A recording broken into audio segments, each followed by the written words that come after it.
edition of the Sports War. And we are back. We got the full crew in the house.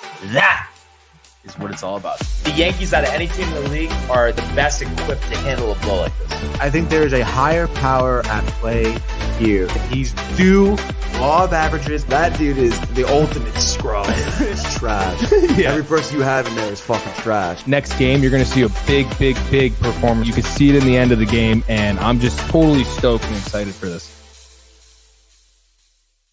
We are back. Welcome to another edition of the Sports Port here on a Thursday, the day after a nice Rangers victory. A little bit of a revenge spot. Wasn't easy. We'll talk about it, but we're pumped up that we got the win. Chat in the building, as well as a bunch of our loyals, our diehards, all commenting away. Tons of Domac, Tony, Michael, with the selfie stick here. Chat.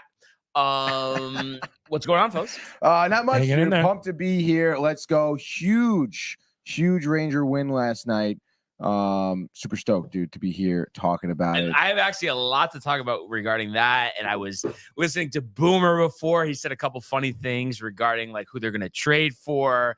Also about like something with Sydney, the kids, Matt Martin maybe getting traded. So we'll have to talk about that. But I know you'll get a kick out of it, Tony. The kids, dude? Yeah. How many kids?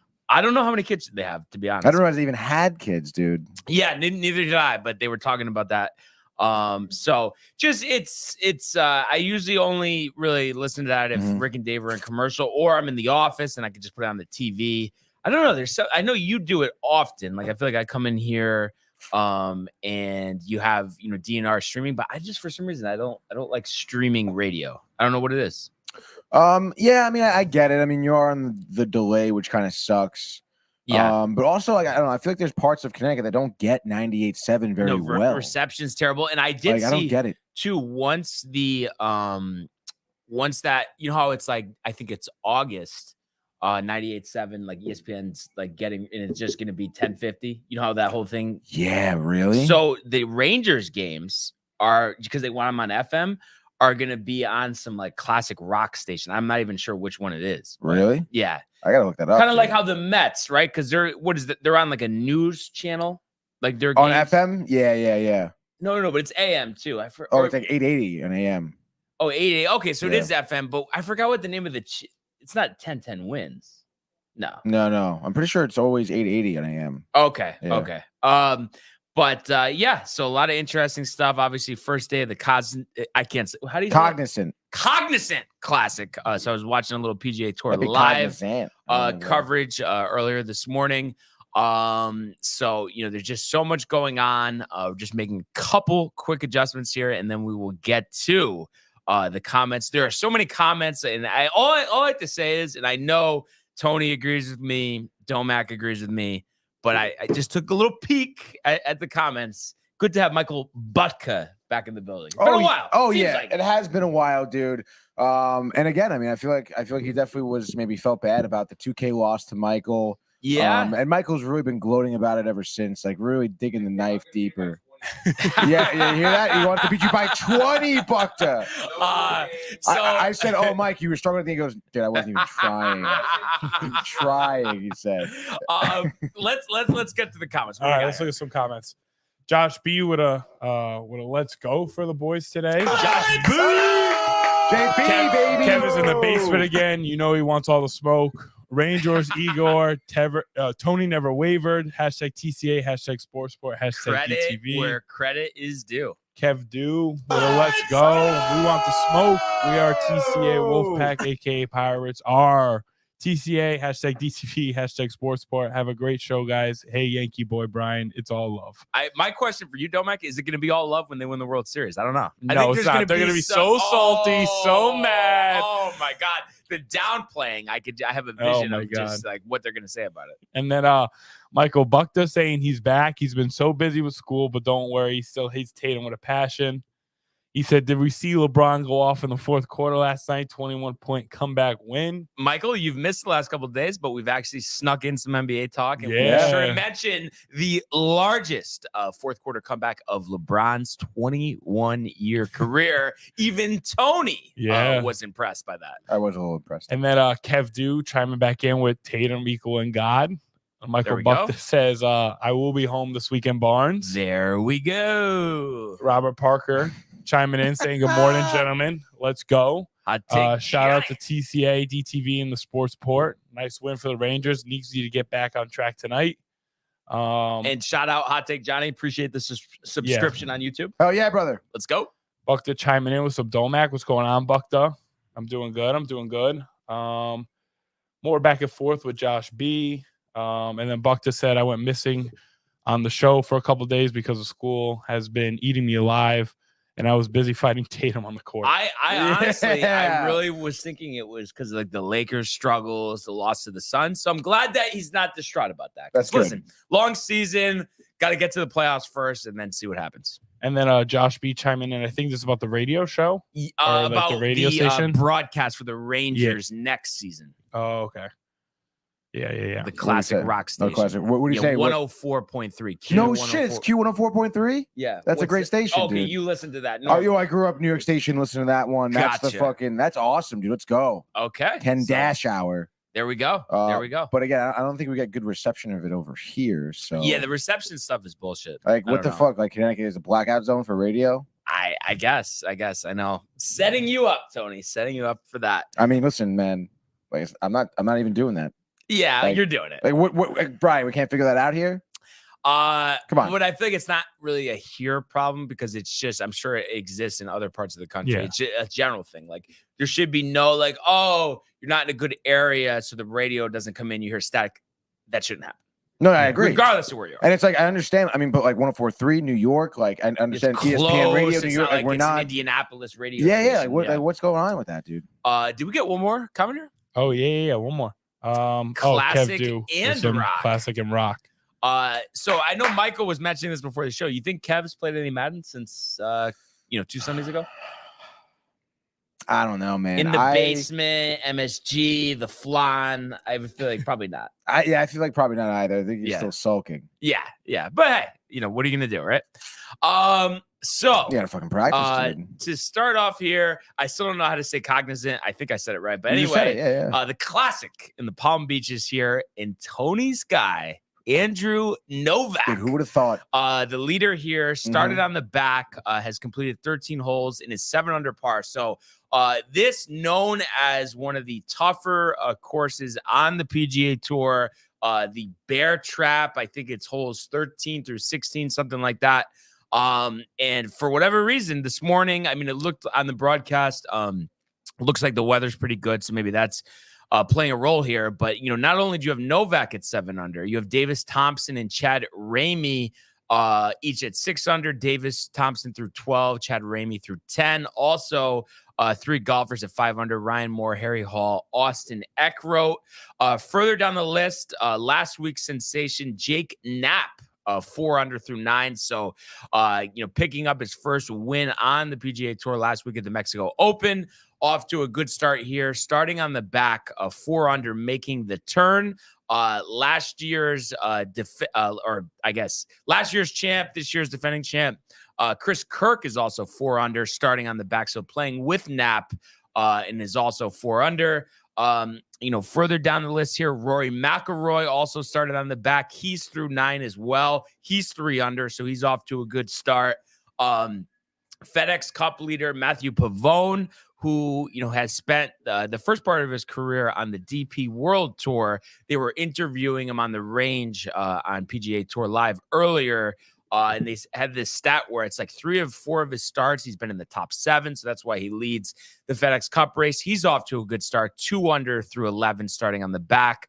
Nick Dunlap, the recently turned pro, his win earlier this season, he's 2 under through 9, starting on the back. And Cameron Young is also 2 under through 9, starting on the back. So a lot of guys under par here and, off to some good starts. I mean, really looking at it, not too many people that are struggling up to this point.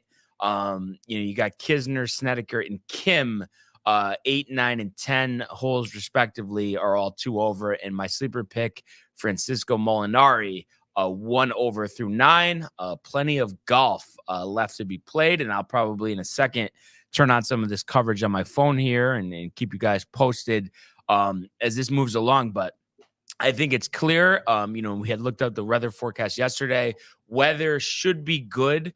So I would say, we're going to be seeing some high scores, a lot higher probably than we anticipated going into this tournament. Yeah, I mean, we were saying it even earlier today. Called it. I feel like they're pretty high to begin with. Pretty high to begin with, dude. And are you kind of disappointed in yourself, Tony, that you didn't take Novak as your sleeper? I know very early, probably won't win the tournament, but because he's your guy, because you're riled. I know, for dude. him. I was riled for him, dude. Like first top 10, I guess finished at Genesis, I think, of his career, which has been 7 years, I think, since he's turned pro.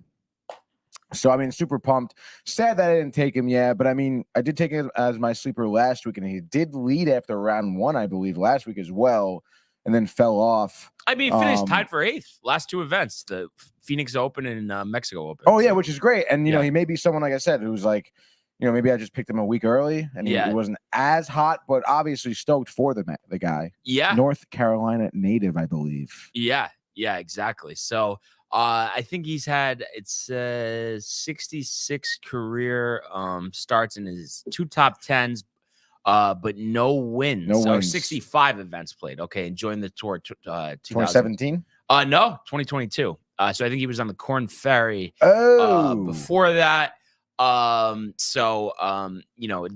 a good story. You love to see, stuff like that. There's also, and I don't think I mentioned this, and I don't know if Domac's familiar with him. I actually haven't heard of this guy, but I guess his name is Anthony Kim. I was gonna ask you if you knew. So I didn't know, but I've done some research on it, and I guess he has a couple wins, but hasn't played professional golf, Tony. 11 years, teeing it up tomorrow on Live, playing as a single this season, not on a team, so he'll only be eligible for the individual events. But he's playing in Jeddah, Saudi Arabia, first professional tournament in 11 years. That's crazy, dude. Yeah, I was looking about PGA. I was looking at. So obviously, you get. I'm sure he probably part of him wanted to go to the PGA Tour, but then, I mean, if Liv's going to be like, okay, we'll guarantee you $10 million. I mean, how does he know he'll ever make a cut again? If he didn't play for 11 years. That's why he's going to do it. But he, won some tournaments, was part of Ryder Cups. I think he's 37 years old or something. So definitely an interesting story. And honestly, I think that will attract some eyeballs on the broadcast that normally wouldn't be there, because he was very popular apparently on tour and very outgoing, big personality, the long hair, the tattoos. So that'll be something interesting to see. Yeah, I thought when I heard when I was doing research, when I was looking at it, I guess people were really high and I'm comparing him to Tiger at the time when he was first coming up. Stop it, really? I guess he was supposed to be Tiger 2.0, this crazy dude, and then all of a sudden he disappeared. It wasn't a hey, I'm done, I'm leaving for a little bit. To my knowledge, I could be wrong. I thought it was he kind of just disappeared, which was weird, and now all of a sudden he's coming back. So started with an Achilles injury, and then I guess had some tendonitis in the elbow, and it feels and like I said, I don't know, but just from my research, it seems like he could have came back, but he was oh, I'm just not going to play. I'll collect disability. So I guess now I don't know how much. I think his settlement, they said, was between $10 and $20 million that he's gonna have to pay that back. But I'm sure Liv, I would think Liv gave him at least $10 million, because they're throwing around $300-400 million. There's talks of Matsuyama way higher than that they wanted, but kind of interesting that Matsuyama has decided, or at least up to this point anyway, not to join Liv. And I almost think, because, he seems like he's, definitely a big competitor. And I'm kind of thinking he's not doing it because he doesn't want to risk, once his exemption runs out from winning the Masters, not being able to play majors. I kind of feel that's why he hasn't done it. Even because he's getting Greg Norman's publicly saying we want him. And I think I don't know what you saw, but I'm pretty sure I saw at least $400 million they're offering him. That's maybe even crazy. So Norman's desperate, so that's kind of why he's doing that. But definitely interesting stuff here, and this is an exciting part of the year as we get into some big tournaments here. And before we know it, Tony's gonna be striking up the Masters music. That is correct, dude. Super pumped for that as well. Speaking of like bites and like I guess just playing like music and stuff, one thing that we need to download, and obviously no rush when you can. Rangers goal song. Definitely got to do it. Oh, yeah. That's a good call, actually. We got that. And maybe a Rosen bite power play goal. That would be sick. I heard it last night. Yeah, I saw him fumble it. A couple he had to make a couple corrections. So because you've been the one saying that you think he's I mean, not quite Sterling though. No. I don't think so. Yeah. Random question, because I feel like it's very split on this. Do you like John Sterling or no? I like him, but it's actually funny because we just talked about this in my history of sports media class. I guess since he's really well known, but I guess on the other side of it, he's also kind of known to be kind of sucky because I guess he always stumbles and all this stuff. So I mean, I never had an issue with it, and I think he's always been fine, and I've always liked the way he's done it. But I guess everyone else that isn't a Yankee fan, feels like he kind of sucks. Which I didn't even know, but yeah, no, I've known that a lot of people have read them. Even some of my friends that are Yankee fans don't like him. But my thing is, and I know Michael's the same way, Tony's the same way, and I'm sure you're the same way too, Domac. Is I'm never gonna hate on somebody who brings energy and excitement. He's so excited every time. Do we really want someone who's falling asleep calling a game? Yeah, so. Definitely not. I've always saw value there. A lot of comments. Tons of comments. What do we got? Tons of comments. What do we got? Matthew Gabriel chiming in all the way up here with a let's go. Kev Do says, Brian, I'm gonna shit on you when the Yankees don't win the World Series. That's fan, Michael. And Nathan says, good morning, everybody. Who? Nathan. Nathan, my bad. And then he said, shout out to the company. I think he said Anita. And I was like, Anita. Anita in the building, Michael? Said, hey, anything you need to tell us? What else is going on? He also said big bounce back win for the New York Rangers. Hell yeah, dude. Let's go. Big revenge spot. Gabriel chimes in with Michael B. What's up, man? Tatum sucks ass. Getting him fired up. Classic. He also said, I guess they just confirmed that Jose Canseco is going to be at the Woodbridge Brewing Company, April 27th, $59 for fans. I don't think I want to see Jose Canseco. Yeah, I was going to say, he might need to pay us to see him, honestly. Danny V says, what's up, fellas? Let's have a great show. Let's go. Kev kicks rocks barefoot. And then Nathan saying, what's up to everybody? Some other things going on with Jose Canseco. And then he said, we usually cover the LPGA Women's Cognizant Golf Tournament at Upper Montclair course. Huh?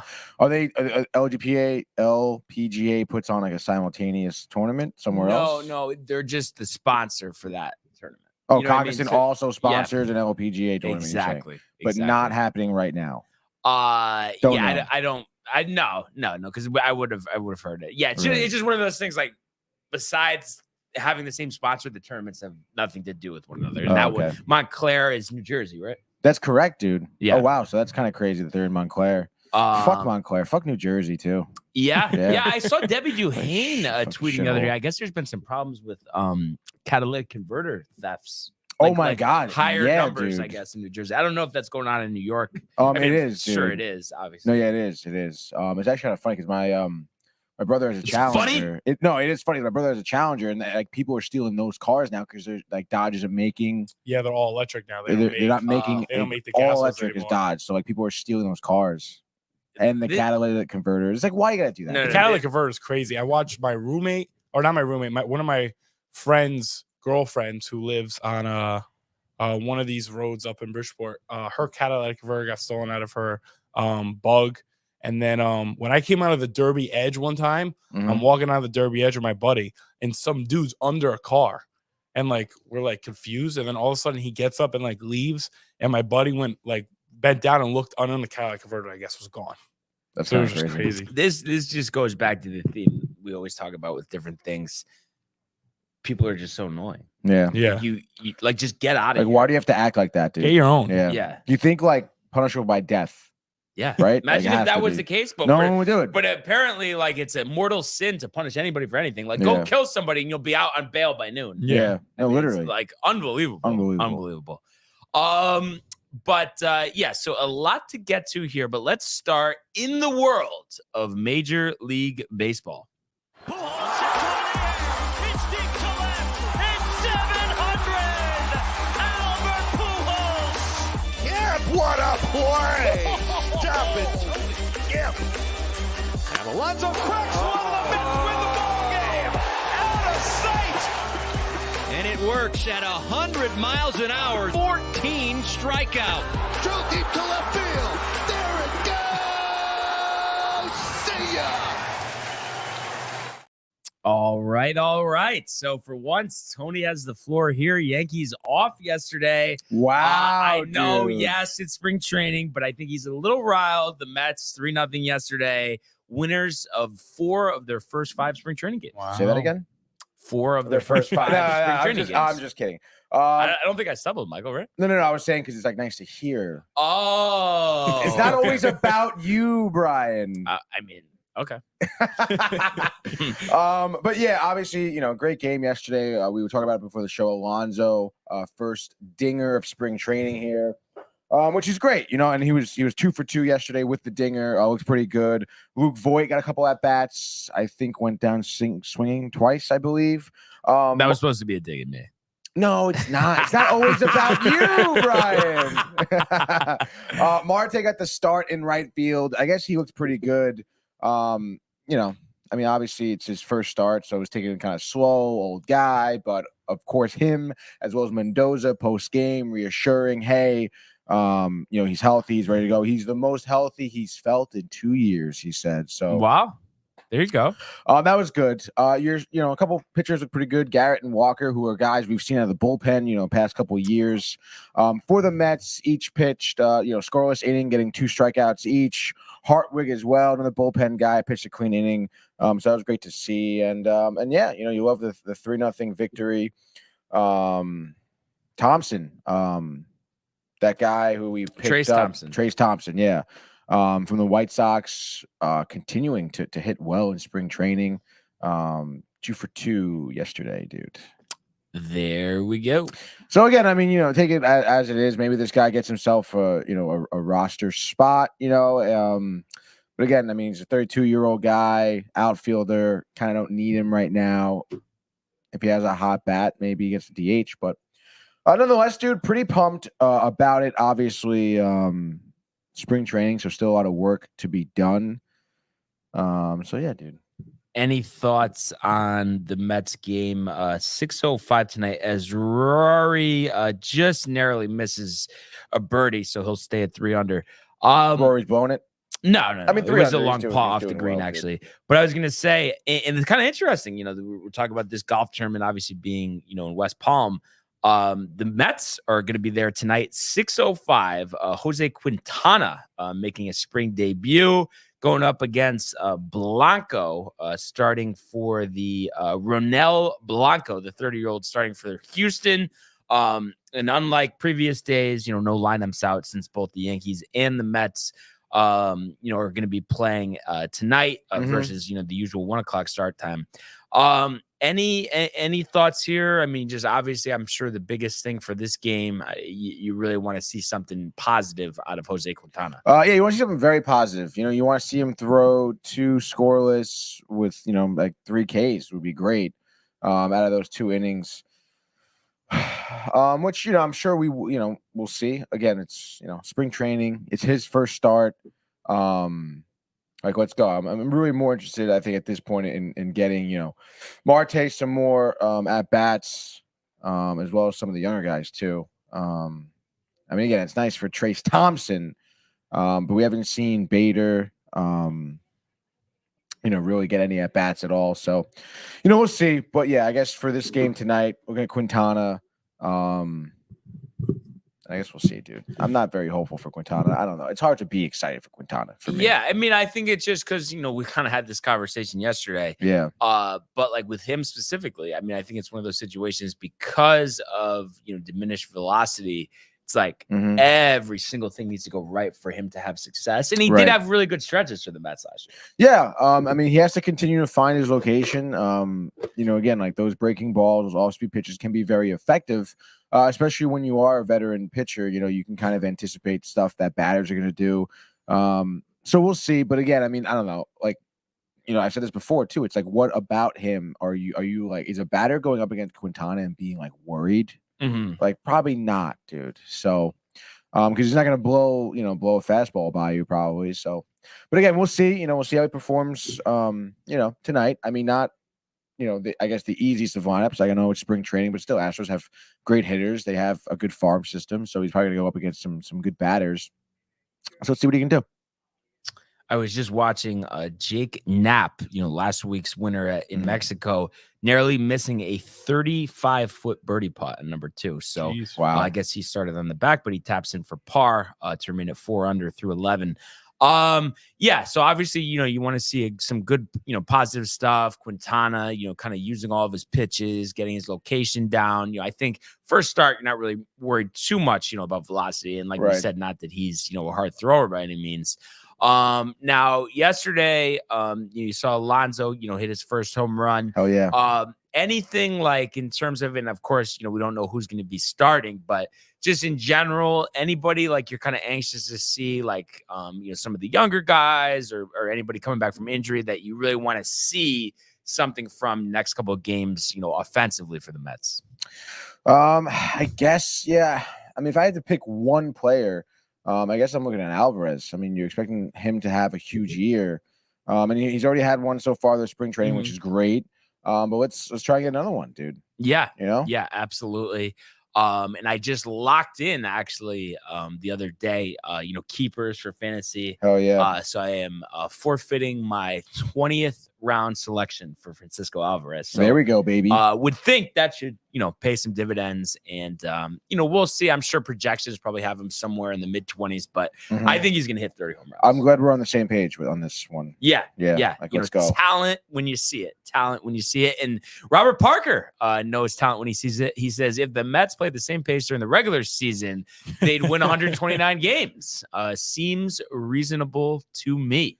Yeah, I mean, I think so. I mean, hey, listen, they still could. People warming up, like we said, Alonso. I mean, he was beautiful swing on that home run, dude. Like just flawless, effortless, just Yeah. So let's keep that up all freaking year, dude. So it'll be interesting to see too. We've had a lot of discussions in terms of his average this year, getting a couple points up there at least. Did you see they had Darryl Strawberry in the dugout, I believe, for some of the saw games? Something about that. And yeah, I mean, they had him. They gave him the headset during some of the innings. I don't know if it was during Alonso's home run, but they were talking about Alonso a lot.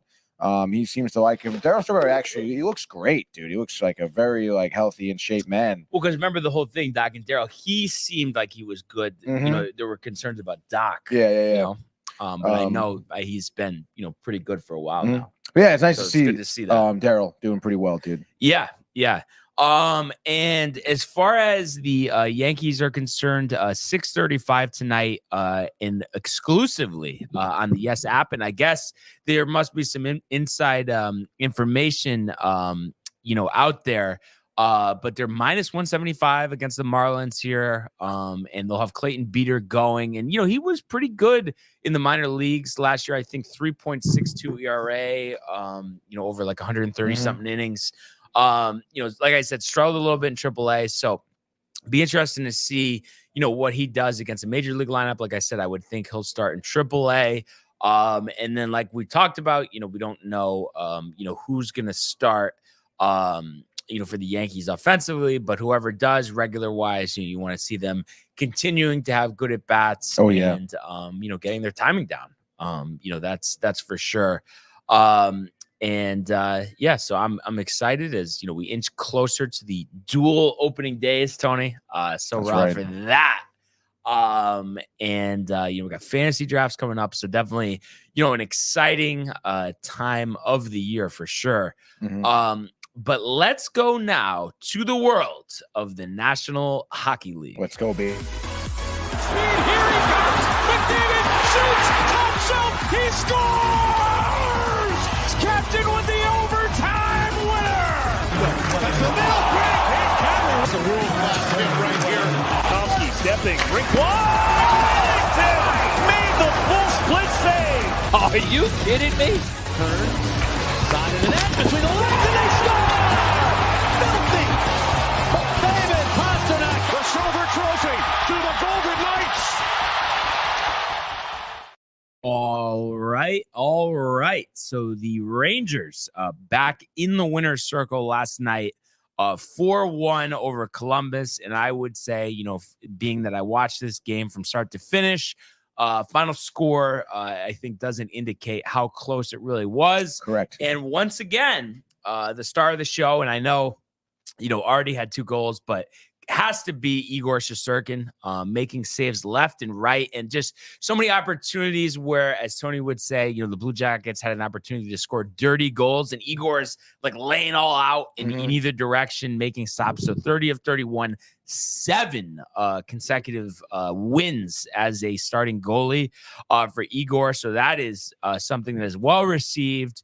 And it's just crazy. I really did not see this one coming. It really seemed like his confidence was gone.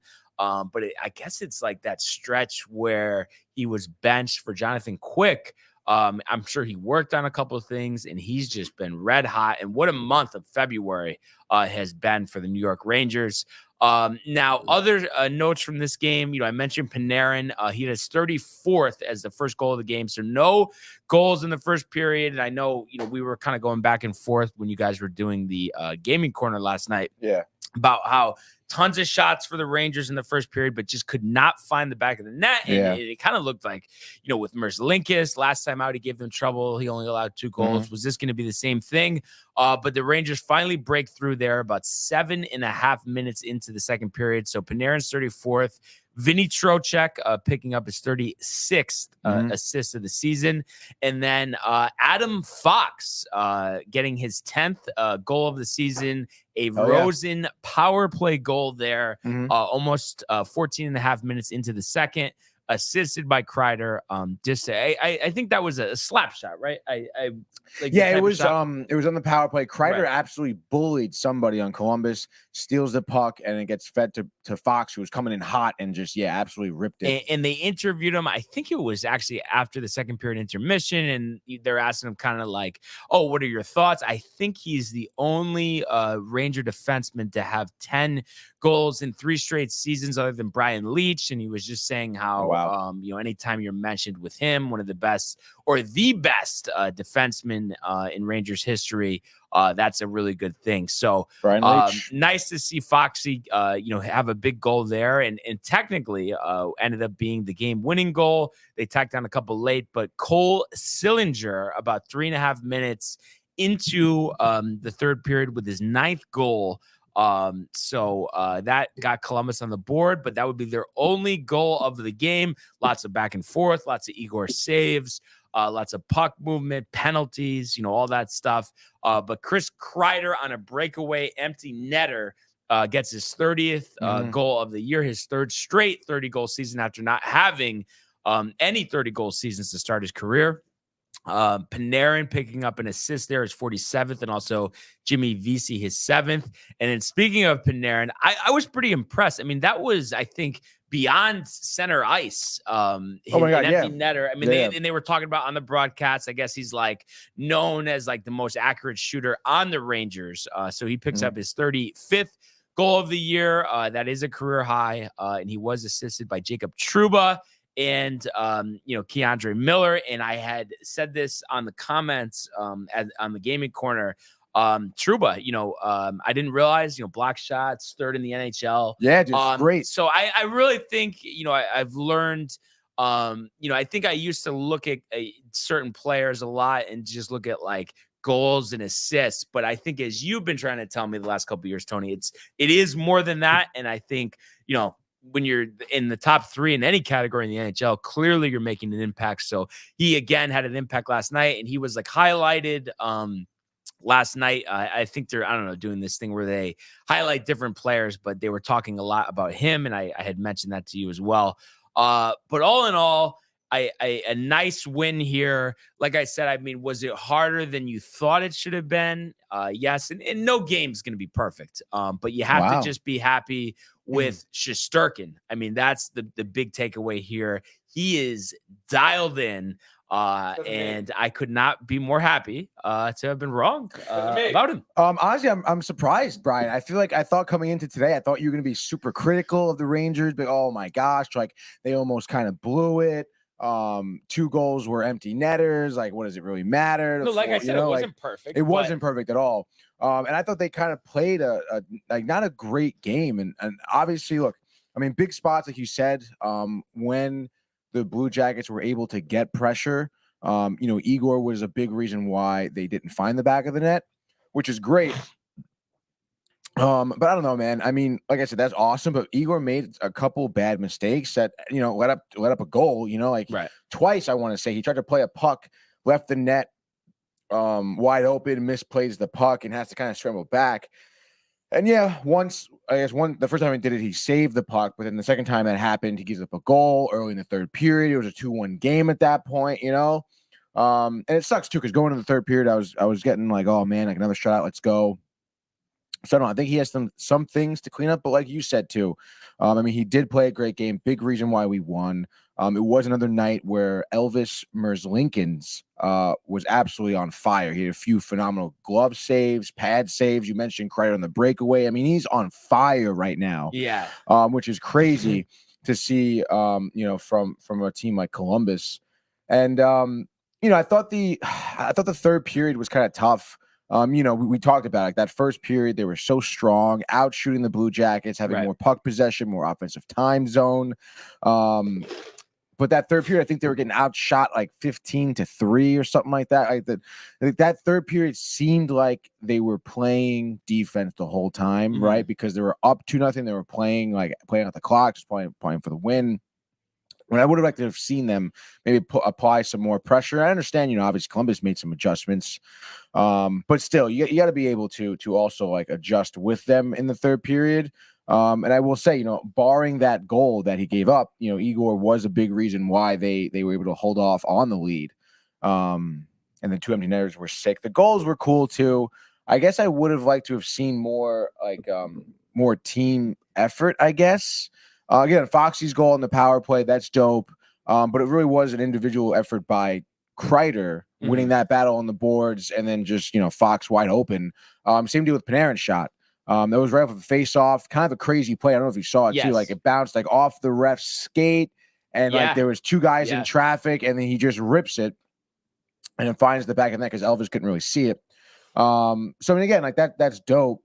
But I want to see like some nice sustained offense, some tic-tac-toe passing, and then you find the net. I thought I wasn't really that impressed with this win, to be honest. But what I mean, so it's like you loved the first period, even though it was scoreless, and then you're saying from that point on, offensively, like you just thought it wasn't enough. No, I mean the first and second period were great. Yeah, so the third period. Yeah, the third period is where they really wavered, I thought, which I would kind of like. Was pissing me off a little bit, especially when Igor gives up the goal. That must have been the first 3 minutes of the third period too. And it's a 2-1 game. You're thinking, oh my god, like why does it have to be like that? Where really, and maybe that was a big momentum changer too for the team, because I would have liked to have seen them continue, their kind of dominance. And instead, like I said, they kind of wavered third period. But yes, ended up holding off. But I was, like I spoke about yesterday. I wanted like a dominant, 4-0 win. It's not messing around. And I know we were kind of halfway there, but it didn't really feel as dominant as I kind of wanted it to be. Yeah, no, and that's funny. It's almost like we flip-flop, because that's what I was saying early in the game. Know, dude. So crazy. But I just did think, I know you were saying, some mistakes, and Igor, let up that goal in the third, but I really think he was laying all out. And it seemed like it was a certainty that they were going to score and tie the game. And I'm like, oh my God. So, even that save that he let up, or that goal, I should say, he literally misplayed this puck. The net was wide open, dude. And he did a full split to get back, makes the save, and just the rebound, was obviously picked up by a Blue Jacket and scored. So I mean, he made that save to start off, which is pretty crazy. I also was noticing Zibanejad kind of having some fucking bonehead plays. I'm telling you, he's ripped. Maybe, dude. Like Cousin Stevie, right? Jeremy. No, he's definitely in Minnesota chilling with him. Yeah. wait, He says that Miko looks like his cousin. Oh, okay, gotcha, Joey gotcha, thinks gotcha, of him. gotcha. Identical. But yeah, you want to see more out of him. You look identical. And so some other things here. So, we talk about the offense, and I think they're really going to be tested next 2 games. You're at Toronto on Saturday, dude. and then home to Florida. So 2 of the higher scoring teams in the NHL. So you're going to have to score probably 4 or 5 goals at least to win those games. So it'll be interesting to see how they play, especially at Toronto. And I know Toronto, I think, doesn't have the best home record, but of course, anytime you're in the NHL playing a road game, no easy task. So that's something that we'll footnote, but it's nice for the Rangers to get yet another win here. And they're first in the East now. Yes, and also I think points. Hot Take Johnny says they are officially tied for first in the whole league, which is great to see. Also saw good saying number 2, Brian Leach, a.k.a. the General. So he's routed, and he also says his sister was my dare officer. Time for hockey talk, Igor. She was your parole officer? Real routes. Parole officer. Parole officer, yes. So yeah, a couple of things. I was dying listening to this. Boomer this morning, he was talking about the team, and he's like, yeah, no, everything's great. Like, obviously, like the record's really good, but if they really want to win a Stanley Cup, one of the things they're really going to need to do is to get a tough third line center. That's what he said? Stop it. Yep. He did say it. And then he also said that they need a right winger, on the first line as well. And like somebody was saying, like they're route for Rempe, and which, I've been impressed. Lane hits, the energy, this and that. But he's just saying, like, in the playoffs, you don't really rely on the younger guys too much because the other teams have quality second, third line. So he just alluding to that they need more depth on the roster. Yeah, they do. I mean, it is tough. It's tough to make that point, especially when, 2 years ago, it was the kid line that got us through as far as we did get into the playoffs, you know? So you never know, but I would say the type of young player that Matt Rempe is, I mean, you're not going to be fighting in the playoffs that much because then you're in the box for 5 minutes and you're down a forward for 5 minutes, So you don't really want to do that as much in the playoffs. But again, like now is great because it's like, again, he's fighting, he's getting black eyes, he's making people bleed, whatever, he's scoring goals even too. It is, it's a big mental factor when he's out on the ice because, I mean, you got to be worried about him. In long term, I mean, is he supposed to be like pretty good? What was he, like a 6th round draft pick? 6th round sounds about right. Okay. I don't know. I mean, I thought like when I first saw him, like, okay, like he could probably be decently good, but it does really seem like he was just picked up because of his size. Yeah. And just his presence physically on the ice. Cause I mean, that's what he's just fighting. And, even that goal he had was a deflection goal, like down low. I haven't really seen much like dangles or like ability. Obviously, he has any other ability of a basic professional hockey player, but nothing crazy. Other than just how big he is. Yeah. And then, and also Chad Ramey has tied Andrew Novak. So Ramey through 13, Novak through 15. Both are at 7 under par. Ryan Moore solo third, 6 under through 15. But he was mentioning, Matt Martin, Sydney, the kids, and I guess he thinks it's like a good possibility he gets moved at the deadline, which is kind of surprising to hear. And he's like, and then Gio was like, well, like, what if he gets traded to like Edmonton? Like, they're just gonna like rent a house in Edmonton. Like, and Boomer's like, kids first, this and that. So sounded like if that happens, like he'd just be going there solo, and Sydney would stay back with the kids. So it's just funny to hear that. Yeah, it would be funny. That would be funny. It is funny to hear that. I guess it sounds like Boomer and I could, seem like we can get along. I don't know. Have a couple of beers. He definitely the Norwegian. He definitely puts a couple back. Definitely, dude. Yeah, absolutely. Guess who's being attacked right now? Norway? On social media. Oh. Oh. A person. Guess who? Peter Rosenberg. Why? Just for being like. Oh my God. Minaj, saying he's annoying. Never thought he was funny. To his face, saying like, who are you to talk about certain issues and da. And then Candace Owens just slapped back. LOL, Nicki Minaj, been asking the same question. Literally, who is DJ Peter Rosenberg, and why does he feel he can regulate conversations between black people? What did Rosenberg say? He's on that morning show. He's that DJ, for whatever. So he's been doing that for years. Okay, right? yeah. So I think the shtick is up. Did he say something? No, but I was watching the Michael K show yesterday, and someone actually also attacked him. In the thing that I just can't take more than anything, besides that, I know he knows nothing about sports, so he could lie all he wants about that. Yeah. But he acts like it's like the world is ending that somebody criticized him. It's like no, like there's a lot to criticize, but you get over it. Like not many people like you. If you want to change that, go ahead. But like that's not anybody's fault but yourself. Dude, one of the funniest things I've seen like that we've been at is probably the Michael K. Beach Bash, and Rosenberg is talking about like they did a segment where literally like Michael K. like left with Don, and it was just Peter on the desk, and he did like a WWE segment for SummerSlam, whatever. And like dude, it was a long ass segment. He had like an interview on the phone, whatever. And like 8 minutes in, people were like, "Yo, what the fuck are we talking about?" Like he's talking about like the WWE, and people started yelling at him like, "Get back to the real sports!" Yeah. No, it sucks because God, Don and Michael, I know a lot of people rip on Michael K, but that would be a really good show. A lot better show anyway. I think so too. Yeah. He's just so like, I don't know, man. Like when they have conversations too, he'll come in with something that's just totally irrelevant. Like to something different. And I'm like, bro, like you see the conversation here. Why would you come in with something totally different? Yeah. Like that. And drive it away from their main point that they're trying to make. Fucking moron. We do have a bunch of comments, though, Mike. If you want to scroll up. Let's go, baby. People love the Rangers, dude. I think it started with Nathan. Yeah. So Nathan was talking about how I guess keep an eye on Justin Fields to the Falcons. Something we've talked about. Right. Seems like because that I guess they've sense. shown some interest. Okay. And also we've been hearing that Justin Fields could be traded to Atlanta around NFL draft time. Yeah, and I would think the Bears, would want to trade him before the draft so they could use the draft picks this year. Yeah, and then we got some Let's Go Rangers. Let's fucking go. Buckta misses you. Miss you too, bud.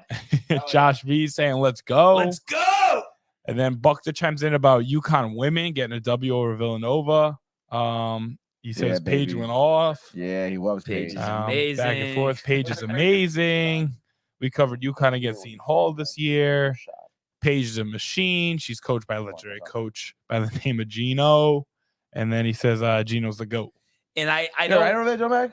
What? You're right over there? What did I do? Yeah, I don't know. You just sound like a little down right now. All right, he's just ready for the NBA segment. Yeah, So dude. that's what Just it give me is. the NBA segment. We can start talking. Yo, Lakers, he Clippers. Well, you came in like you knew about the big trade in the NHL. Yeah, he was I talking knew about the about the game Flames last trade. night, dude. You know, like you're on top of it. Yeah, what I was gonna say though, it would be pretty cool if again we could see the men and the women from UConn win the championship. I haven't, followed UConn women closely at all this year, but I think they're like, they've lost a couple games. Not as good as they used to be. Right, exactly. So that would be cool if they made some type of run. It would be like one of their first runs where it's not expected. So that would be cool. And I did see you put that in the title, and I don't know who that guy is. Like the Chris trade. Tanev. What's the deal with that?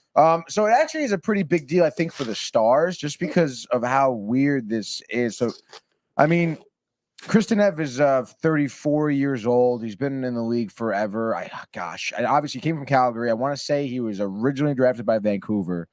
Been there the bulk of his career. Calgary, maybe the last 5 years, maybe. But nonetheless, again, he's like a true defenseman in the sense where, I don't know, 8 goals is probably his max in a season. But has led the league in block shots, in hits, stuff like that. Great defenseman. What do you got? What? I actually had to cut you off because this is just too good. Classic. We do have some breaking news. What? What? All right.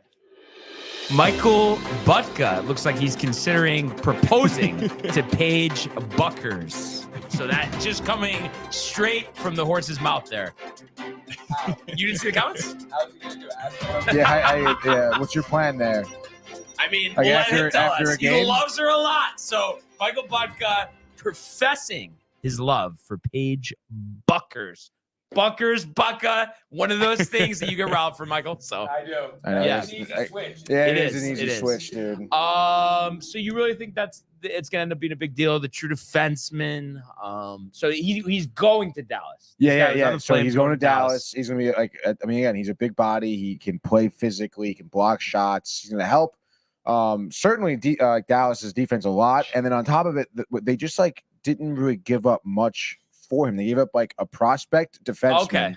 Okay. I think a second-round pick in next offseason, and then like a fourth-round pick the following season. I mean, that's somewhat of a haul. Conditional. Yeah. But still, I mean, I think the guy who they picked up, the defenseman that is going to Calgary, like nothing crazy. And then, again, I forget the contract that Tanev was on. 4 years, $18 million. So that's actually a big contract. Huge. Hockey.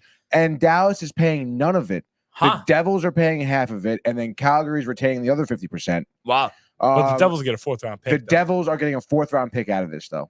That's the 3-team deal. So kind of like a crazy deal where the Dallas ends up not giving up a lot, and then also gets a good defenseman and also retains like some salary cap space. Yeah. So it'll be interesting to see. So it's really interesting to see probably what else they're going to do next. Yeah. And if that ends up paying dividends, Paige Butka, what do we got Michael here? Butka says, and Paige is so hot. Oh God, dude. Her and I would go great together. I think we should end it there. So yeah, we will. So Edmonton, a winner in overtime at home against St. Louis, 3-2. I was one Zach Hyman goal away from being spot on, Josh B, about the hat trick. But he did have the first 2 goals of the game for Edmonton after they trailed after the first period. 2-1. Hyman ended the first power play 39th, and then he adds his 40th in the second to make it 2-2. The first 2 goals were by Thomas and Buchnevich for the Blues. Nothing in the third, and then Connor McDavid, a name we haven't said too much in terms of scoring goals. His 22nd, the game winner in overtime, only 26 seconds into the overtime period. Stuart Skinner picking up the win here, 32 of 34 in net. So Edmonton moving to 35-20, St. Louis dropping to 30-26. Kind of just one of those games where for Edmonton, I think they're happy just to pick up the 2 points, pick up the win. And their record, is pretty good here, even though I think they're like the 6th seed. The West is so ridiculous with the records. Ridiculously competitive. We talked about, you even said yesterday, I mean, the bottom 6, I guess, in terms of the top 6, the bottom 3, I should say, are the teams you go for, which is like Vegas, Colorado, Edmonton. Colorado, yeah. And then the top 3 are Vancouver and Winnipeg and Dallas, which is like, it's crazy how competitive the West is out of nowhere, dude. Yeah. And we'll be talking I would about say out of nowhere, some of those teams right now, because it is time for the hockey All right. It is Thirsty Thursday around the National Hockey League, and they intend to quench your thirst. No, I'm saying like Thirsty Thursday, like you're having margarita tonight, maybe? Starting off in the National Hockey League, we're going to be starting at 7 p.m. You know it, at the TD Garden in Boston, Massachusetts. The Bruins on a 3-game losing streak, now battling for second place in the East, facing off against the Las Vegas Golden Knights, a team that's going to be hard to put away. Over-under here is at 5.5. Surprisingly, we know there's low scoring there at the TD Garden. Boston minus 155.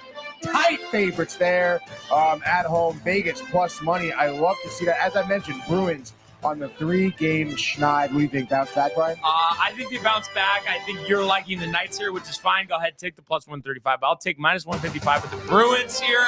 I'll take the over as well. Pasternak getting to 40 goals, so matching the total by Zach Hyman that he set last night. And I think the Bruins will win this game 4-2 in Boston. No, I'm going to go with Boston here tonight. I do believe in the bounce back. It's been a couple days off, too, since they had their loss to Seattle in a shootout. And I think they're coming back home here in Boston after that tough road trip, and they're going to look for blood. Give me Boston winning this game. Give me Boston in the under. I say 3-2 in regulation. Next game up, still 7 p.m. in Toronto at the Scotiabank Arena. We have the Maple Leafs taking on the Arizona Coyotes. Dude, Toronto minus 240 here at home. Over under is at 6.5. Looking at both of these two teams' last 5 games, for example. Nothing's loaded for me, but here we go. Maple Leafs obviously winning 4 of their last 5. Coyotes on a 7-game losing streak, I think.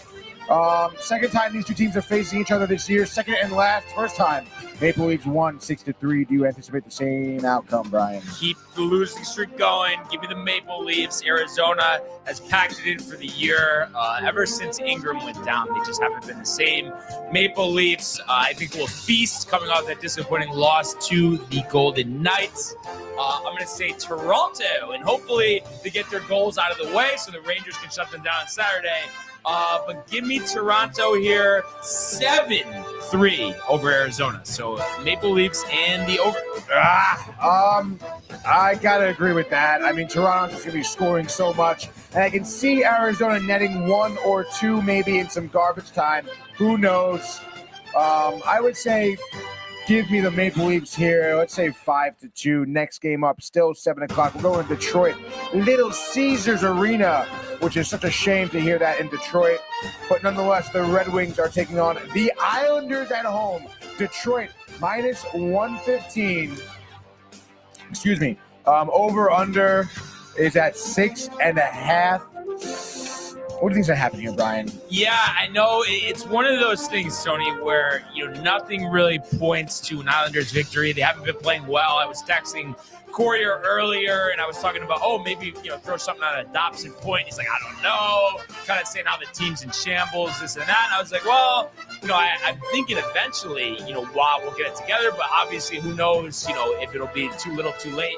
But I think they get the job done here. Kind of just one of those things for me, the opposite of what should happen, what you think happens. So give me opposite of the chalk here. Give me the short minus 105 here for the Islanders, and I am going to take the over as well. I'm going to say the Isles win this one in overtime. So solving those overtime woes. 5-4 in Detroit. Matt Martin may be on his way to Canada, Tony, but netting the game winner in this one. It's actually funny. Last time these two teams faced each other, the Red Wings did win in overtime 4-3. So big revenge spot you have for the Islanders, but I will be going Red Wings. Red Wings in regulation. Xbox 360? 2-0.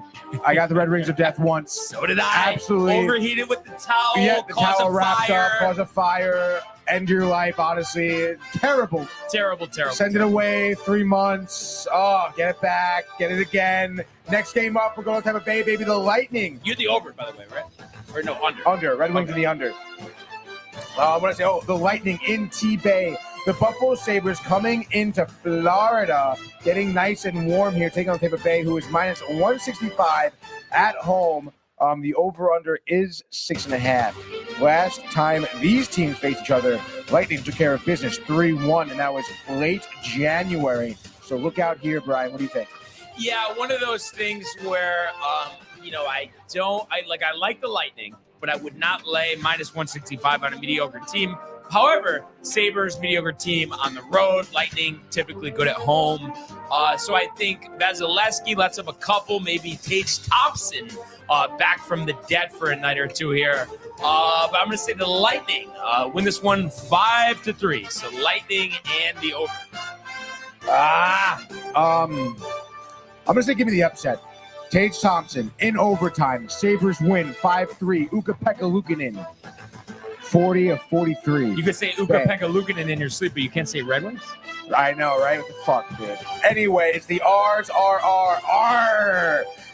The Florida Panthers staying in Florida will be playing tonight against the Montreal Canadiens.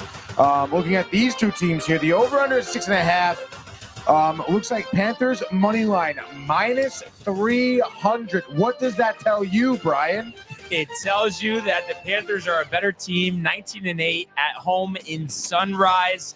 I think they get the job done. Another guy joining the 40-goal club, Sam Reinhart, Tony, will have his 40th and 41st goal of the year. Panthers blow out the Canadiens.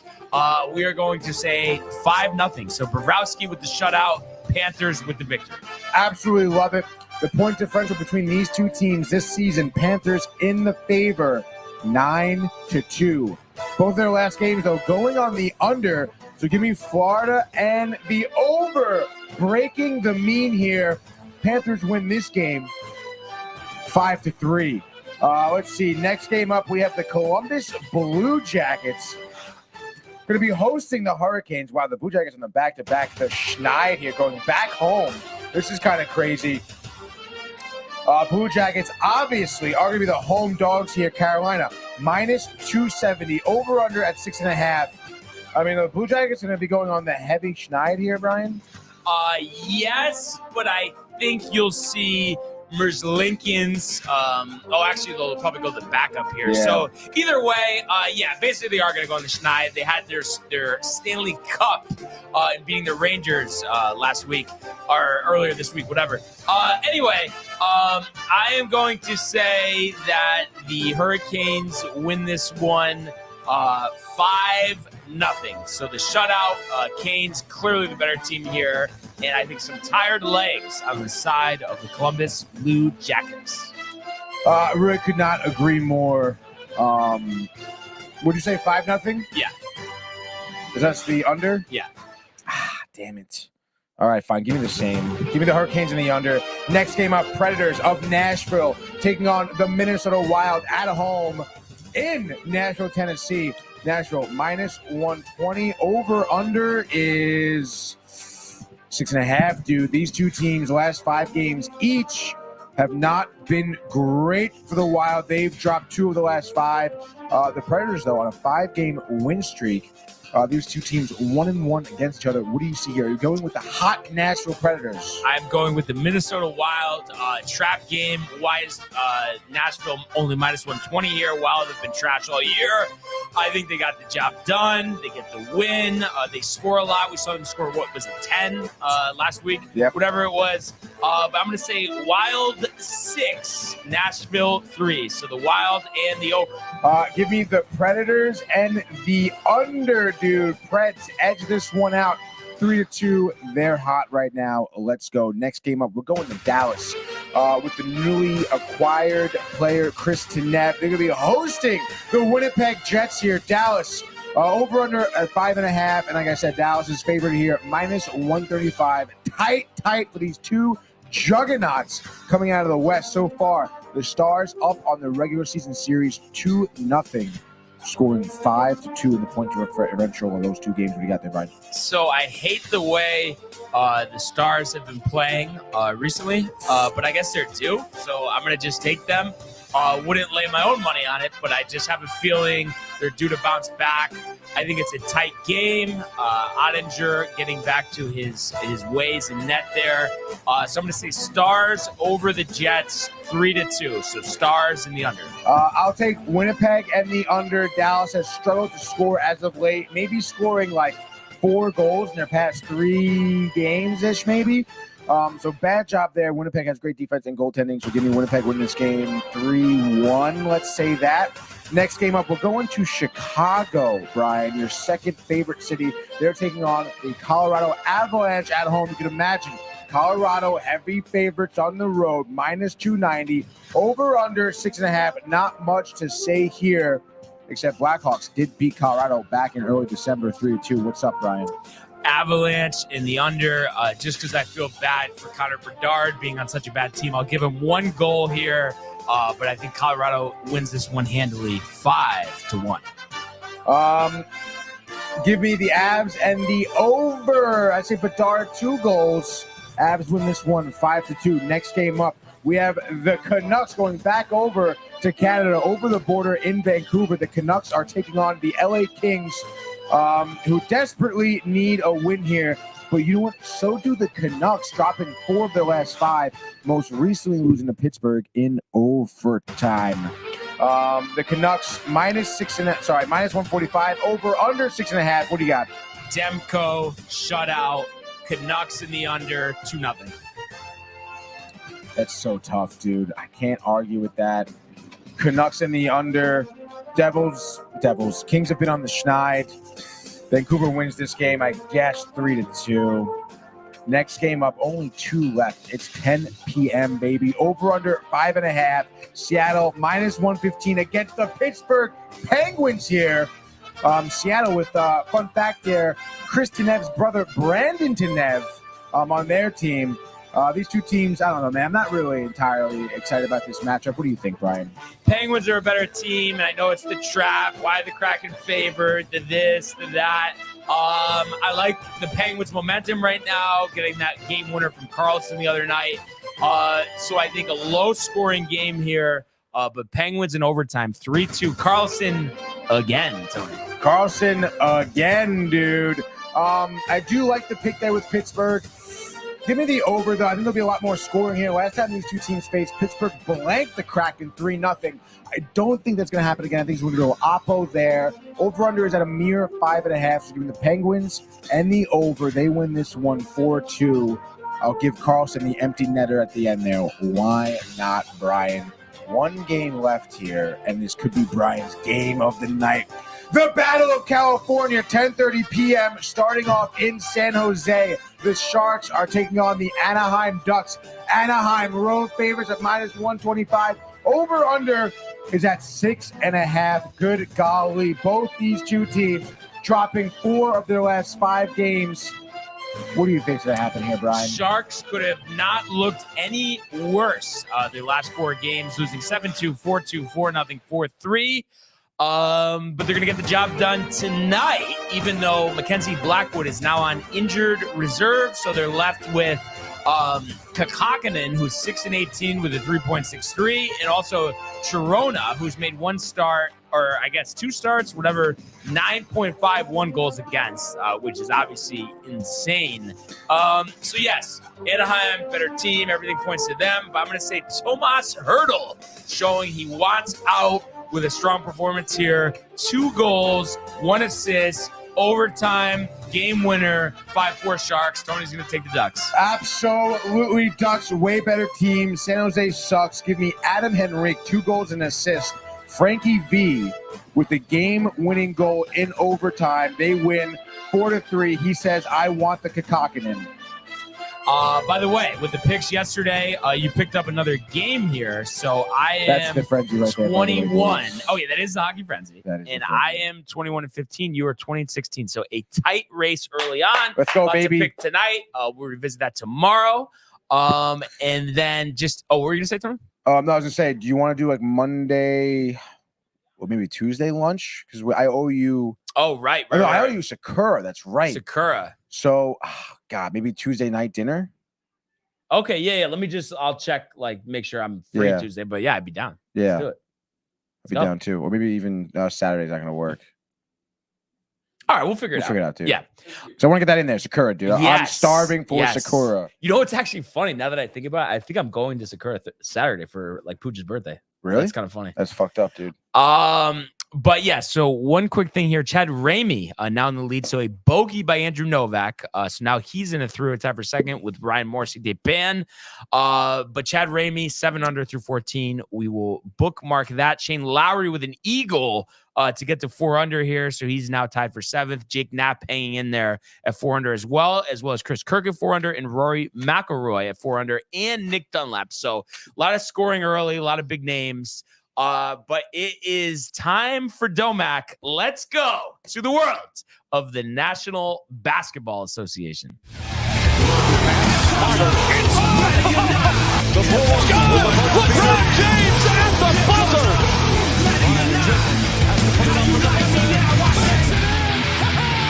He banks in the 3, and the Lakers win the game. Kind of crazy last night in the NBA. One thing that kind of was ironic, the first game on ESPN, Pacers, Pelicans, Pacers ended up winning 123-114. And I had said that was my lock of the night, assuming that Zion wasn't going to play, but he ends up playing, but still not enough. But he had 23 points, only 3 boards, 4 assists. Brandon Ingram leading the way for New Orleans and scoring 30 points, 6 rebounds, 4 assists. On the other side here, Siakam leading the way, 24 points, 11 rebounds, 5 assists. Halliburton had 17 points and 13 assists for the Pacers. We talked about them yesterday. Obviously, this is a great performance. But still, I think we're thinking come playoff time, they're going to just not have quite enough to advance far. Definitely. I mean, good win against the Pelicans. I mean, Pelicans are a really good team, but I don't know. When I was watching the game, it was just kind of like this is what I feel like happens with Pacers all the time. Love a lead, and then they just kind of like always. I mean, I know the league is always about runs, and like every team is gonna get the run, like no matter what, even in the fourth quarter. But I feel like the Pacers, like they'll go up 10, and then like all of a sudden, like they just give up their lead like instantly. It's not like they'll go up 10 and then finish the game out. Like they're always like giving up some sort of run where they cut it into like 5, and then they got to push the lead back up another 10 points just to survive, you know? Yeah. Yeah. So definitely inconsistent. I mean, Miles Turner is a great player as well, but it just seems like they need to move some more pieces around. A surprising upset in Chicago last night. We saw the Bulls 132-123 over Cleveland. DeMar DeRozan turning back the clock, 35 points, 10 rebounds, 5 assists. You also had Vooch with 24 points, 13 rebounds, 2 blocks. And a guy that is not one of Michael's favorites, Andre Drummond, 17 points and 26 rebounds to go along with 3 blocks. I know you probably still feel the same way, and I'm kind of curious because I don't think I've asked you, Domac. I've always thought like he was like the last couple of years, being a backup, maybe playing 15 minutes a night. Like I think he's like really good, honestly. Like I think like you want him on your team. I don't know what your thoughts are because some people think like, oh, he just kind of picks up garbage stats, bad teams, this and that. What are your thoughts there? No, I don't think so. I think he was a great player. I think now it's just he wasted too much time like on the team he was on before, and he just kind of like wasted his career there. But when he got picked up by the Bulls, I thought it was a good pickup. But it's also like the way the league is today, like he just like rebounds and like puts up like a couple like tipping points. And the way the league is today, I feel like it's not like needed. That's what I'm saying. Like he's not like skilled enough. To me, honestly, though, that reminds me of people saying that in baseball, there's no need for contact hitters. And I just think that's wrong. Because how do you score points? You stop the opposition, you grab rebounds. And he plays defense, he grabs rebounds, and he's able to score. So I just think sometimes you need that, and it's not all about, okay, what's our 3-point shooting percentage, True, but I just feel like the way that just even the way coaches think, they're so like it's just on offense. They're so like 3-point oriented. So like when they're on offense, like Andre Drummond's just kind of like standing there. Like half of those, I bet you if I were to go look at those points, 17 of those points probably came off of like however many offensive rebounds he had. So I mean I don't know off the top of my head how many offensive rebounds he has. It's not showing me, but he had 9. So like if he gets 9 offensive rebounds and puts those up, that he had 17 points. I mean, I'm not saying all of them went in, but like let's say 6 of them, 12 of 17 points come off offensive rebounds. I mean, I'm not saying he's not a bad player. It's just like put him back 10, 15 years ago, he'd be demolishing. But just right now, he just doesn't fit. I'm telling you, though, we'll see, and maybe not specifically with him, but just in general, next couple of years, we'll see those centers having more value and coaches realizing you don't need your center to lead the team in assists. If he does, great. And he doesn't need to shoot 40% from beyond the arc. It's just not necessary. You need good balance. And it almost like too reminds me, Michael gets a kick out of that one, but it really reminds me of baseball even more too, just thinking about it, how like I'm saying, I think a team will have success with really focusing on the paint and not necessarily the 3-point range. Same thing with like baseball, with like going away from analytics, concentrating on contact, stealing bases, stuff like that. I really do think we're going to see a reversal because so many times, like we've alluded to many times, that it's like the game is won or really lost at the 3-point line. And it's like, you see a team, they continually are missing threes and they just keep going, keep jacking. And it's just like, they don't stop. I don't think that makes sense, to be honest. And that's coming from somebody who loves nothing more than to shoot a 3-pointer. Maybe part of that is because I'm too tired on defense. Tony knows from our 1-on-1 matchups. Overdue for one. We are.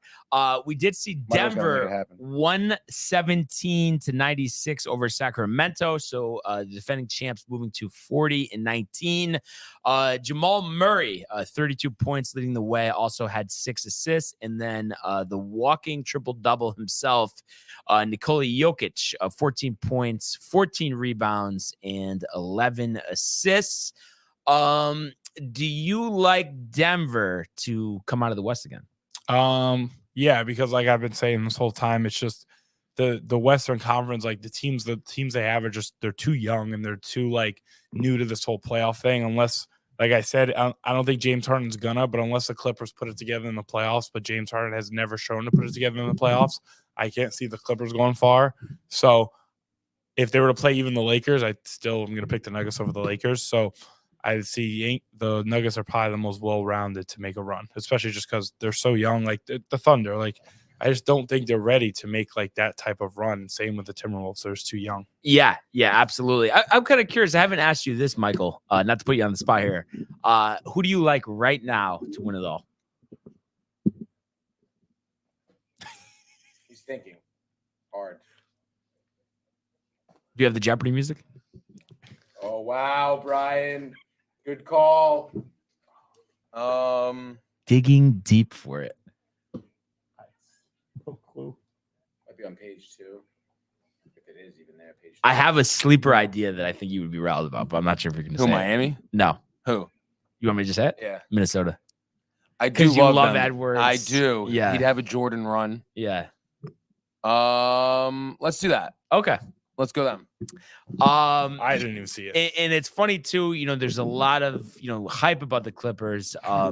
Embarrassing fourth quarter. We know Michael Butka was jumping up and down, screaming at the TV last night as the Lakers outscore the Clippers 39-16 in the fourth. That's ridiculous. To win by 4. So you think about that. Going into the quarter, because they outscored them by 23, they were down 19 points and comeback, largest comeback of LeBron's career. I believe he had 19 points in the fourth quarter, 7-12 from 3-point range, finishing with 34 points, 6 rebounds, 8 assists. Also for the Lakers, you had AD, a double-double, 20 points, 12 rebounds, 3 blocks. D'Angelo Russell, 18 points, 6 assists, and Austin Reeves also with 13 points and 8 rebounds, 5 assists. On the other side, the Clippers without Paul George here, Kawhi Leonard with 26, 7 rebounds, 6 assists. James Harden, 23 points, 9 assists. So disappointing for the Clippers to lose this one. I heard a bite from Ty Lue this morning.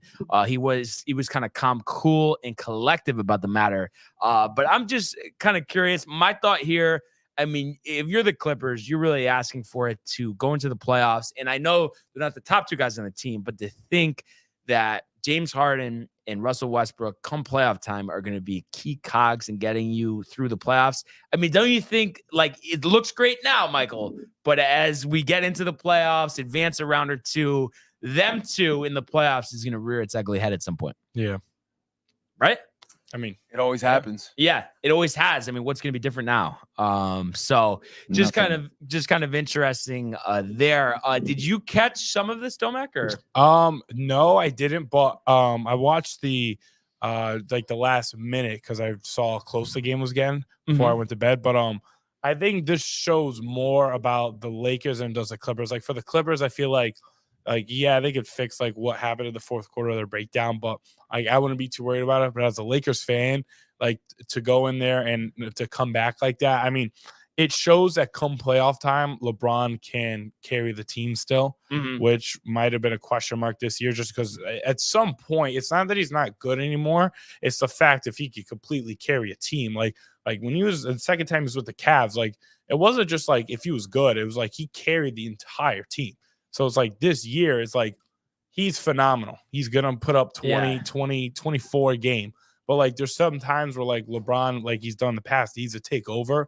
And this year, I just thought he might not be able to do it as much. But today showed that I guess really when it matters most, he still can, which is why if they make the playoffs, they're still, I feel like, a contending team. Yeah. And I think the whole thing for them, they really need to move up in the Western Conference. Same thing with the Suns, too. I think I heard today Lakers might be 8th or 9th and Suns are 10th. I mean, that's ridiculous given the talent on the team. But yeah, we've seen LeBron go on these runs before. So it wouldn't be surprising. But obviously, I think the whole thing is AD is going to have to be at the top of his game. And you need Austin Reeves draining threes in the corner. D'Lo to stay consistent. Yeah, D'Lo to stay consistent as well. A couple comments here. LeBron dominated that fourth quarter. That's what Robert Parker says. And then Michael Butkus says, Robert Parker, it would be Tony ordaining to do the Butkus and Buckers marriage ceremony. So Tony getting the nod there. Let's go, Tatum would be baby. the janitor of the wedding. Yes. Michael, make sure you read my comment about the wedding. We all got to laugh hard. And then he says, oh, yeah, LeBron, he is a god. Yeah. Wow. So before the wedding thing was because Buckta before broke down the whole wedding about who would be in like whose position. And he said Tony would be the clergy at me and Paige's wedding. Barnes would be my best man. Michael would make sure Tatum doesn't put a toe in the church, and Domek would be the front man. Gino would be the DJ at the reception. But I Gino have would to be the DJ. ask, not to make it all for a good situation. Yeah. What about Matthew Gabriel? What about Jimmy? Where's Jimmy? Where's Jimmy? So Gotta be a YouTube member. moving along to tonight. We got a few games here. Doubleheader on TNT. Warriors, Knicks. All these guys probably out for the Knicks, including Jalen Brunson. Yeah. But a sketchy line, I don't know. Like if Brunson's out, I mean, I know the Knicks are at home, but 4.5, and I know the Warriors haven't been great, especially on the road. But it seems a little suspicious, no? Yeah. If Brunson doesn't play, It should be like 10. yeah. If Brunson doesn't play, I think it should be a lot higher. But I don't know. They got there's something that hasn't come out yet. They must have. They must know. That we Maybe don't know Brunson yet. will end up playing. Yeah, maybe Brunson might play. That must be what it is. But even if he does play, like I feel like I don't know, maybe because the Warriors are hot right now, but Warriors minus 4.5 is kind of crazy too in MSG. Like that's kind of like, I mean, I think they're gonna win by 10. yeah, at least. I don't Yeah. know. All I know is that my lock of the night yesterday hit when I was telling you about the Mavs and the Raptors. We both should have they taken won them by 11. God damn. So for this one, I mean, with the spread and the total here, 4.5, 225. Would you go Warriors in the over, or what would you do here? I hate taking the total in basketball. You don't need to tell me about that. Because like It's always historic pace to start, and that's then what I'm saying, a 30-point fourth quarter Yeah. just completely screws just you. like out of nowhere. Right. And then I mean, Warriors minus 4.5. I guess, yeah. If Curry scores 30, I can see them winning by 5, 6. And they only have Brunson. They don't got much going on. They came off last time they were home when they played the Pistons. They weren't playing too well. And then didn't they lose the following night? They got smacked the following night. So I mean, maybe they're on a little skip. But now also they're probably gonna want to get back on track. So I don't know, dude. Like I don't know. But it's like I they want to get on track, but do they have enough to get on track? You know? That's what I'm saying. I don't know. This would be a game I'd probably stay away from if I had to pick any it's of them. dangerous. But if I'm thinking about this, I think I would take the under if I had to take the total. Yes. Just because guys out, Knicks play I'll take the defense. under. Yep. And then the second half of that doubleheader on TNT, the Heat at the Nuggets, which is obviously a good matchup here. Rematch of the NBA Finals. Denver 4.5, obviously on a back-to-back here though. So Doesn't matter. He'd have been on fire too. Doesn't matter. I know, but doesn't matter. Like I would take Denver, but I'm just saying I would not be shocked, like completely shocked, if the Heat ended up winning. I know they've been on a good run and I know they've been playing well, but the way they handle them in the finals, I mean, I know it's not like June anymore, but just the way they handle them, that matchup wise, and they've gotten worse. Like I just don't see them even covering the spread. Like I'm not even saying they're going to win, but I don't even see them even to keep it close. Mm-hmm. Like they were getting dogged in my opinion in the finals, and now they lost like Max Strus, which now seems like the better player compared to him and Gabe Vincent. So like I just don't see them losing. Like I don't know. I just don't see them losing. Yeah, no, I know what you mean. The Nuggets have just been on. I think that's my lock of the night, probably. If anybody wants to get a little crazy, as me and Tony would say, throw a couple shekels up there. Yeah, I like. I was gonna say I like the Houston Rockets outright in Phoenix. If we've seen anything from the Suns this year, they're just inconsistent. I know they've turned it around somewhat from the start of the year. But I could see like Sagoon, a triple-double. Yeah. Maybe Durant, foul trouble early.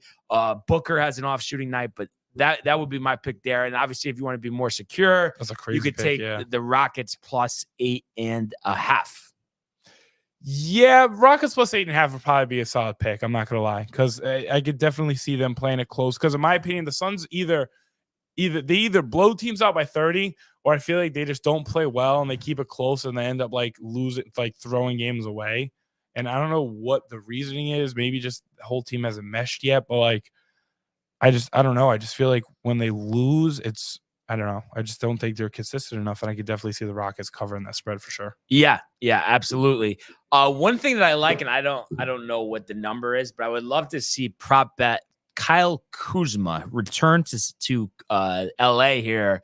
An over-under on points. He's averaging 22.1 this year.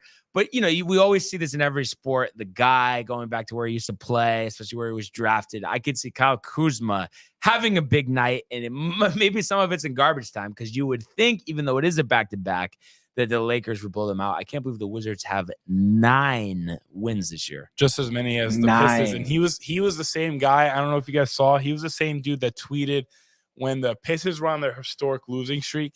He tweeted after the Celtics beat them in overtime after almost losing. He goes, at this point, you just don't want to be that team.